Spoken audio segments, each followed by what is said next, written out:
दर्शकबिन नेपाली फिल्मी क्षेत्रका लागि फागुन 1 गते एटम बम बन्दै दशैंमा फिल्म भिडन्तको चर्चा बिस्तारै सेलाउँदै गर्दा फागुनको खैला बैला सुरु भएको छ।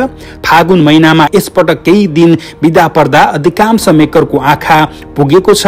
यही कारण फागुन 1 र फागुन 15 गते फिल्म भिडन्त राम्रै हुने देखिएको छ। फागुन 1 गते फिल्म लाली बजारले प्रदर्शन मिति तय गरेपछि सामाजिक सञ्जालमा खैला बैला नै मचिएको छ। यसअघि यो मितिमा डबल ट्रिपल र कल्लीले प्रदर्शन मिति तय गरिसकेका छन्। बुझे अनुसार यही मितिमा अन्य केही फिल्मका निर्माताले पनि प्रदर्शन मिति तय गर्ने तयारी गरेको बुझिएको छ। फागुन 15 मा आबाट आमाले प्रदर्शन मिति तय गरेको छ, तर यो मितिमा यो फिल्म सोलो रिलिज हुन पाउने अवस्था छैन।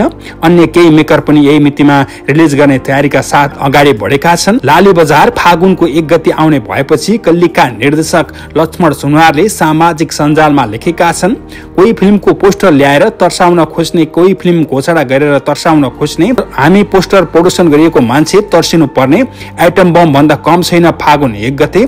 उनले छायाङ्कनमै नगएका फिल्महरूले पोस्टर प्रदर्शन रहेको फिल्मका मेकरलाई तर्साउन खोजेको तर्क गरेका छन्। तर फागुनको 1 गते फिल्म बजारमा राम्रै भिडन्त हुने देखिएको छ, जसको खैला बैला अहिलेबाट नै सुरु भएको छ।